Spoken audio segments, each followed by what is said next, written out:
Muchas gracias por la invitación, para poder compartir con este selecto panel y esta audiencia de colegas y personas interesadas en este tema del fraude inmobiliario. Bien, tenemos que tener presente que el formalismo jurídico y la doctrina y los principios de la apariencia jurídica fueron incorporados hace muchísimos años al derecho común, al derecho civil comercial. Estamos hablando del siglo XIX.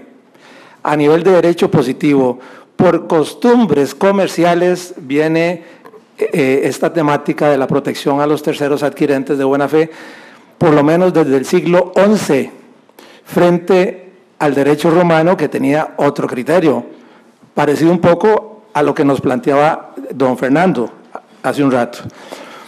En realidad, la jurisprudencia penal no está planteando nada nuevo.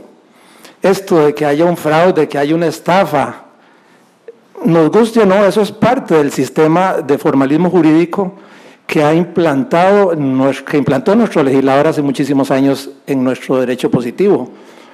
Querrámoslo o no, esa es la realidad de nuestro sistema. Bien, yo he elaborado una ponencia, he escrito una ponencia que me voy a permitir leerles en parte no, por el tiempo, diría. Y va dirigida a hacer un repensamiento sobre esta problemática, que de repente podría hilar un poco lo que se ha dicho y lo que ha terminado de decir el profesor Torrealba. Dice así: las fórmulas empleadas hasta ahora para soliviantar o atemperar la histórica y aguda colisión legal entre el propietario inmobiliario inscrito y el llamado tercero registral adquirente de buena fe, que representa un antagonismo creado por el legislador, no es por la Sala Primera, entre la propiedad estática registral y la propiedad dinámica amparada por la fe pública registral, surgen de distintas fuentes formales y materiales, ninguna de las cuales ha producido un mecanismo razonable ni equilibrado de solución ante el llamado fraude inmobiliario registral. A lo largo de los últimos 20 años, por lo menos, hemos visto surgir diversos proyectos, propuestas e ideas que han buscado evitar o disminuir ese grave conflicto del todo o nada, patrocinado por la misma legislación común, como les mencionaba. Así se han hecho esfuerzos desde el derecho registral, desde el derecho penal y su jurisprudencia, desde la jurisprudencia constitucional, desde el catastro, mediante seguros, desde el derecho notarial, desde la jurisprudencia registral administrativa y con base en mejoras de los sistemas y controles tecnológicos registrales. En el ámbito privado ya conocemos que hay sistemas o servicios organizados de monitoreo para la vigilancia activa y constante de inmuebles inscritos por medio de sistemas informáticos. Todo ese esfuerzo público y privado ha sido insuficiente, tanto para enfrentar con eficacia el llamado fraude inmobiliario registral como para armonizar racionalmente los intereses legítimos de las partes intervinientes cuando medie dicho fraude inmobiliario. Se puede comprender que es así porque ninguno de esos medios o esfuerzos ha ponderado en todos sus alcances la legislación sustantiva civil sobre la que se asienta la protección al tercero registral. Todas esas fórmulas han fracasado por referirse a la punta del iceberg y no a la globalidad del fenómeno, llegándose al extremo de incurrir en un franco desconocimiento de la causa y la finalidad de la protección al tercero registral, como ocurre precisamente con la jurisprudencia penal, que da un tratamiento insuficiente, parcial y jurídicamente limitado a los efectos civiles y reales del llamado fraude inmobiliario, llegando al punto de prácticamente anular la fe pública registral, que ya de por sí ha venido en franca caída con la llamada usucapión agraria. Una eventual y natural, vean ustedes que una eventual y natural proyección o extensión de esa jurisprudencia penal tendría que caer, al final de cuentas, en los bienes muebles inscritos, en los vehículos, en los títulos valores cambiarios, en las compras en establecimientos mercantiles. Todos esos Todos esos negocios están relacionados precisamente con el formalismo jurídico, con la doctrina, la apariencia jurídica. Entonces, efectivamente, si traspolamos la jurisprudencia penal a estos ámbitos, habría un grave perjuicio, una lesión importantísima para el tráfico jurídico mercantil de esos bienes y no solo para el tema inmobiliario. Y tenemos muchos artículos que replican el artículo 456 en estos ámbitos. Entonces, realmente el fenómeno dista de ser solamente un tema del inmobiliario. El artículo 456 no se replica en muchos otros contextos. Ninguno de estos intentos y propuestas pondera adecuadamente a la fe pública registral, componente esencial del derecho inmobiliario registral, como tampoco las llamadas propiedad estática y propiedad dinámica. Aquí es donde yace la fórmula que planteamos para enfrentar y atender el fenómeno del fraude inmobiliario. Nos proponemos desarrollar una tesis nacida desde el derecho civil, que, acicateada por la grave problemática del fraude inmobiliario, refleje una fórmula que mantenga y no anule el principio de la fe pública registral, aunque matizado, como vamos a ver, que ha venido a menos con la jurisprudencia penal, pero que a la vez refleje un ajuste de ella a la realidad social, jurídica y económica imperantes. Es decir, hacer un esfuerzo, como hicieron los italianos, para darle prevalencia en alguna medida a la realidad sustantiva o al sustrato sustantivo de la realidad económica, social y jurídica frente al mero formalismo jurídico que es el que impera en nuestro sistema de derecho común desde el siglo XIX realmente. Entonces, para entender el fenómeno desde esta tesis que vamos a exponer, es importante recordar y hacer una pequeña síntesis histórica, porque el problema inicia con los bienes muebles, con los mercaderes que traían bienes del lejano oriente. Esos mercaderes, en el siglo XI, XII y XIII también, se interesaron en protegerse de los reclamos que podían hacer los que estaban del otro lado del mar, los que traían mercancías adquiridas, digamos, en forma ultramarina. Los reclamos de esas personas, pues era algo dificilísimo de manejar. ¿Cómo podía venir a reclamar a alguien del lejano oriente por un tema de que la cosa había sido estafada o defraudada? Ahí es donde inicia, ese es el germen de la protección al tercer adquirente, ese tipo de negocios, los ultramarinos. Ahí empiezan a emerger los fueros especiales de los comerciantes, o ius mercatorum, para que sus compradores tuvieran una protección frente a la acción reivindicatoria. Esto es una constante del derecho mercantil desde esos siglos hasta la época, frente al derecho romano, que efectivamente tenía otra tesis de acuerdo al principio que es el nemo plus iuris.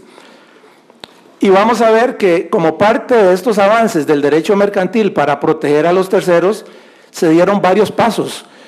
Dentro de ellos podemos señalar el acortamiento de la prescripción negativa a 3 años para reivindicar cosas muebles. Después, siguiendo las costumbres germánicas que en esto pesan muchísimo en esta materia, se introduce el llamado derecho de rescate, que es aquel que quien le compra a un comerciante o un mercadero en feria pública tiene derecho, bueno, va a ser reivindicado, pero tiene derecho a que le devuelvan el precio que él pagó. Esto es para proteger aún más el ámbito de las negociaciones comerciales. Esta figura que es medieval, que viene desde la Alta Edad Media, está reconocida, vean ustedes, expresamente en nuestros artículos 328 y 481, son normas de origen medieval. Sin embargo, aún así, los terceros adquirentes no se encontraban protegidos totalmente de las reivindicaciones de los llamados legítimos propietarios. Y ahí es donde una etapa posterior, ya en el siglo XVII y XVIII, y bajo la influencia de la llamada heguere o vestidura o investidura germánica, se desarrollaron costumbres dispensando aún más una mayor tutela a la adquisición de terceros para hacerla casi inatacable.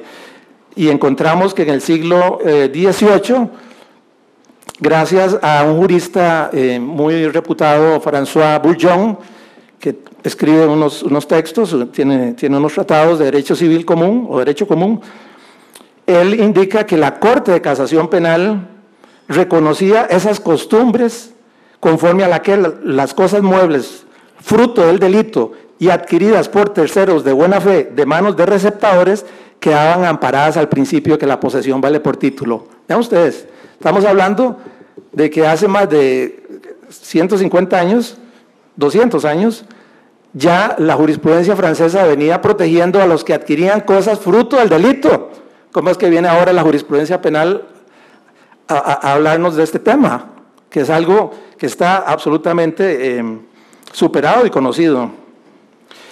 Este principio máxima muy conocido pasa luego a ser incluso norma escrita en el Código Civil francés de 1804, uno de sus últimos artículos, el 2279. El requisito de la buena fe para la protección del adquirente es influencia del derecho romano.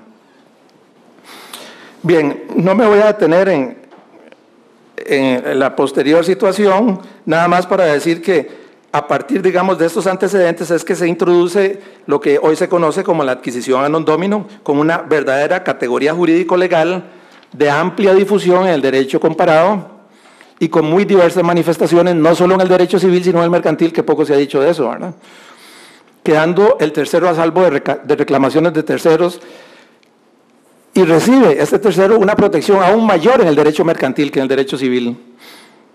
En conclusión, en este tema, el propósito central de la protección al tercer adquirente de buena fe de cosas muebles ha sido y es históricamente la protección del tráfico comercial mobiliario, que ha sido generalizada al tráfico en general de cosas muebles. Pero bueno, este es el antecedente más remoto. Veamos en el derecho inmobiliario. La protección del crédito territorial de los prestamistas y banqueros es lo que origina en el siglo XIX los registros públicos. Por eso inicia como registros de prendas y registros de hipotecas. Hasta después se hacen como registros generales de la propiedad. Y es con el advenimiento de la revolución industrial que surge un fenómeno en el centro de Europa, en el norte de Europa, el norte de Alemania también, y en Inglaterra, la recorre una ola de energía empresarial, nunca vista antes. Esto es algo muy importante que hay que tener en cuenta. A raíz de la que se protegió a toda costa los contratos, dándose un enorme impulso a la movilidad de capitales facilitada por la eliminación de cientos de regulaciones y de impuestos. En el campo jurídico, la escuela histórica alemana y las diversas escuelas del derecho mercantil alemanas hicieron también grandes aportes a las ciencias jurídicas de la época, reafirmando la protección del tráfico mercantil de bienes por medio de la protección de la apariencia jurídica. Bien, desde la perspectiva de la publicidad, para entrar en este tema,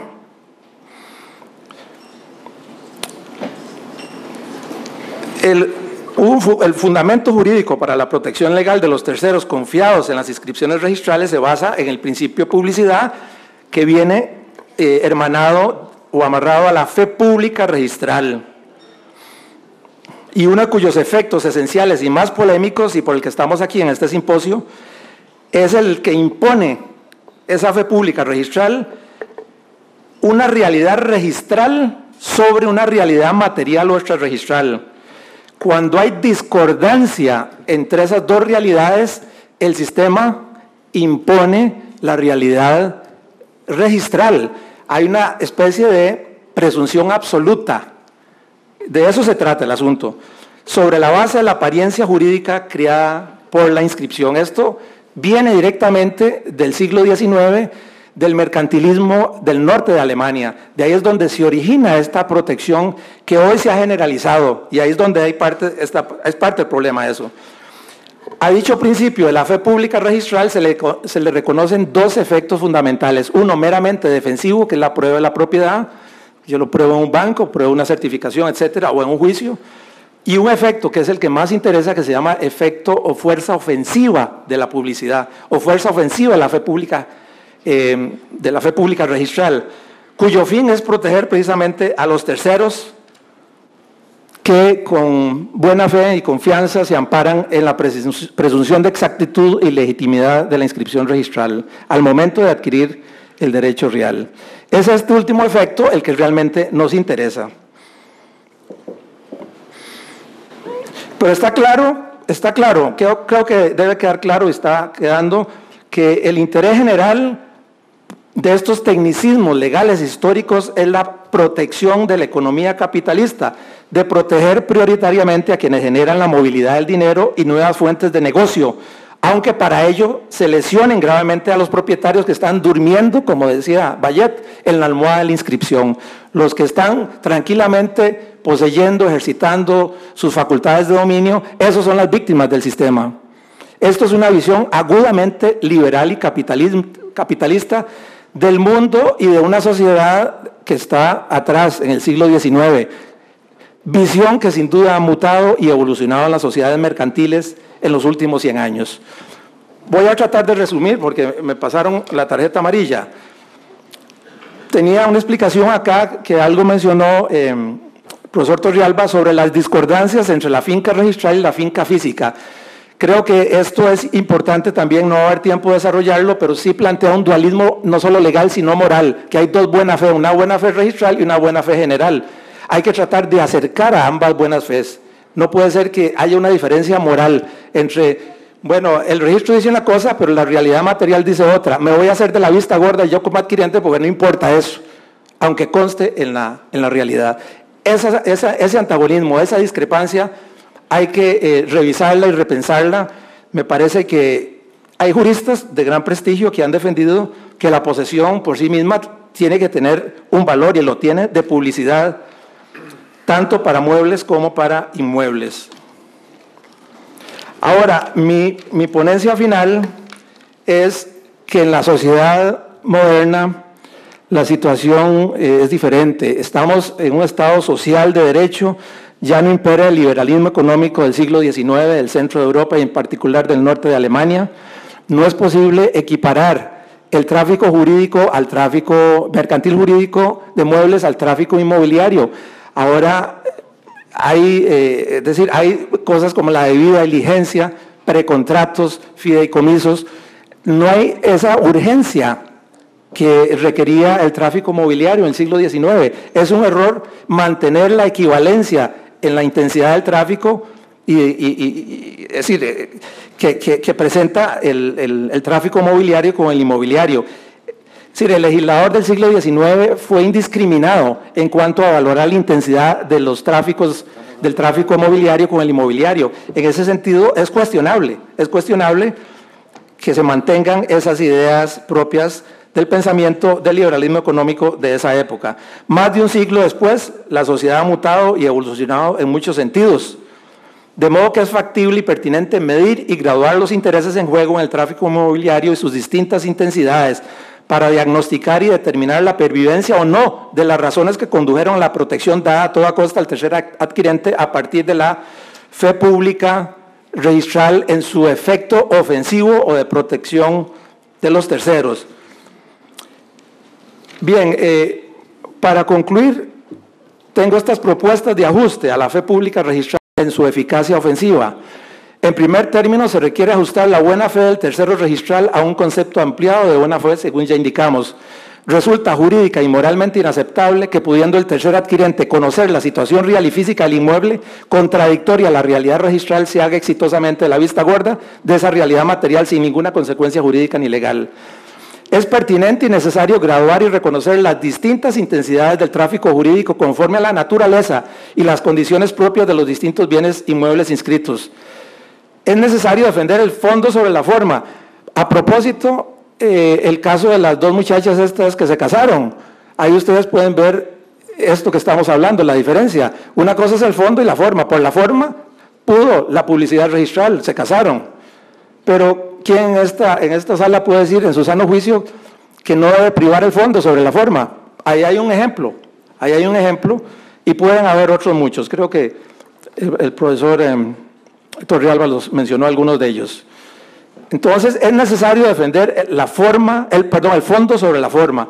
No se justifica hoy en nuestra sociedad ni en el Estado Social de Derecho que desarrollamos en el siglo XX mantener a toda costa, en toda situación, los efectos ofensivos de la fe pública registral. Pienso que en temas, por ejemplo, como la vivienda, temas como terrenos con proyectos ambientales, terrenos productivos, donde hay posesión productiva agraria donde se aplica el principio de la fe de la función social de la tierra. Todo esto está de alguna manera reconocido en los artículos 45, 50 y 65 con rango constitucional. El tráfico jurídico, perdonen, no tiene ese mismo rango. No tiene ese mismo rango. Entonces hay que hacer esas diferencias. Por supuesto que para implementar esto, finalmente menciono, lo más propio sería una reforma legal, obviamente. Sin embargo, proponemos como alternativa a ella recurrir a la hermenéutica legal autorizada por el artículo 10 del Código Civil, que faculta a la autoridad jurisdiccional a interpretar la ley conforme a la realidad social del tiempo en que va a ser aplicada, y la que nos hemos referido aquí, considerando en todo caso la naturaleza del inmueble que aparezca descrita en su inscripción, de modo que el tercer adquirente queda notificado mediante la misma inscripción y la fe pública que el inmueble que está adquiriendo se encontrará eventualmente sustraído de la protección de la fe pública registral si resulta que el titular registral no estaba facultado para disponer de la propiedad inscrita a su nombre. Eso sería mi ponencia. Hasta aquí llego. Muchas gracias.